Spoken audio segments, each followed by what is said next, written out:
Psychological warfare has been waged against America for much of this century.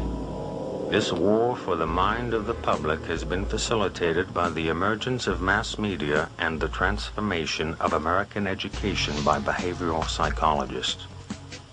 In the book 1984, George Orwell warned that people were in danger of losing their human qualities and freedom of mind without being aware of it while it was happening because of psychological, emotional, and intellectual manipulation. Mind control. Mind control in America. The most effective way to protect yourself from subconscious manipulation is by being aware of how it works. What the conscious mind believes, the subconscious acts on. It works like programming a computer. Information is fed into a computer, and the computer acts on it. However, if the information fed into the computer is wrong, it still acts on it. If a person believes something that is not true, the memory banks of the subconscious mind do not correct the error, but act on it. The theory of cognitive dissonance holds that the mind automatically and involuntarily rejects information not in line with previously accepted thoughts and beliefs. Many of the things that people believe are never questioned, especially when the information has come from a reliable source. It becomes easy to lose sight of why people believe some of the things that they do. Unser Führer, Adolf Hitler, dich,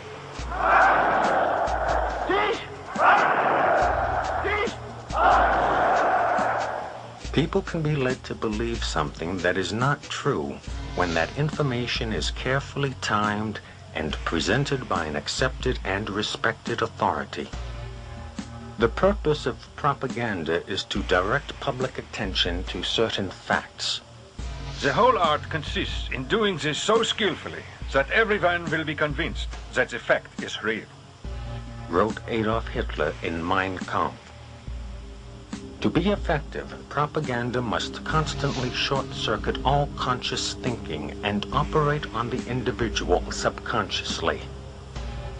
The principles behind the big lie of propaganda are the same principles of mind control, hypnotic suggestion, mental programming, distraction, and repetition. Distraction focuses the attention of the conscious mind on one or more of the five senses in order to stop conscious thinking, thus producing a state of mind that is similar to daydreaming. Think of the times you have caught yourself staring blankly at the television screen, losing all sense of time and place. When you stop conscious thinking and your mind goes blank, this is the hypnotic state of mind.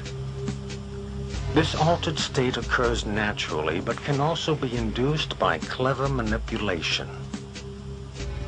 Think of the times you have seen flashing words in TV commercials.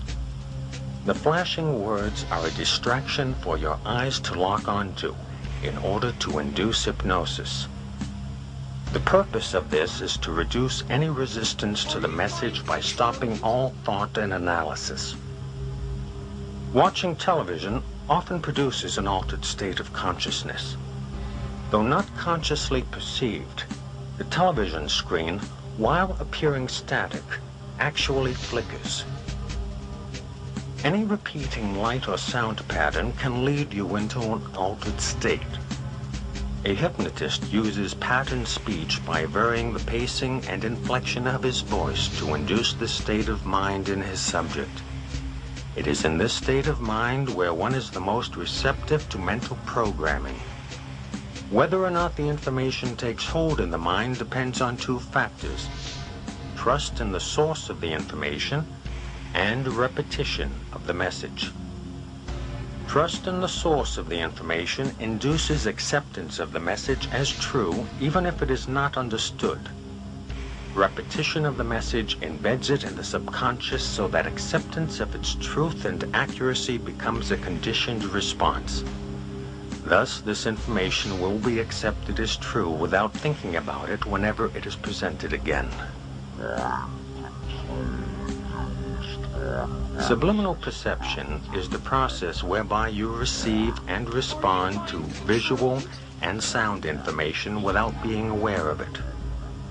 The message in the form of printed words, pictures, or voices is presented either so rapidly or so faintly that you are not consciously aware of having seen or heard anything.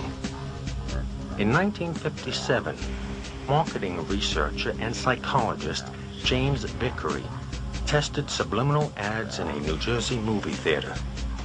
The messages, hungry, eat popcorn, and drink Coca-Cola, were flashed on the screen at 1/3000th of a second every 5 seconds during the movie.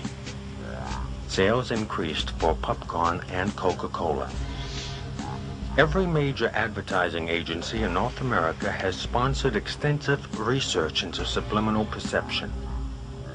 Vance Packard's 1957 book, The Hidden Persuaders, revealed that American industry was researching the use of subliminal messages to motivate people to buy their products. Dr. Wilson Bryan Key has documented in 4 books the widespread use of subliminal ads by the advertising industry. Messages programmed directly to the subconscious bypass critical analysis and the conscious choice to accept or reject the message. Repetition of the message constitutes mental programming. Subliminal messages have been used in music, radio, television, and movies. In November 1957, TV station WTWO in Bangor, Maine, experimented with projecting a subliminal message on television. In 1958, radio station KOL in Seattle broadcast subliminal messages under the music played by its disc jockeys. How about a cup of coffee? Was one, and another was, someone's at the door. The movie The Exorcist used both subliminal sounds and pictures. A full-screen death mask of Father Karras was flashed on the screen at 1/48th of a second a number of times during the movie. The consciously unnoticed word pig appeared many times throughout the movie. The terrified squealing of pigs being slaughtered and the buzzing sound of angry bees was mixed into the soundtrack.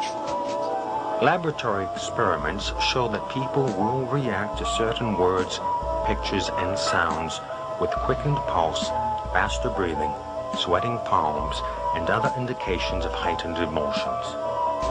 People actually fainted in response to this movie. Many became nauseous, and many had nightmares. William Peter Blatty, the author of the novel and producer of the movie, was a CIA operative who served as the policy branch chief of the Psychological Warfare Division of the United States Air Force.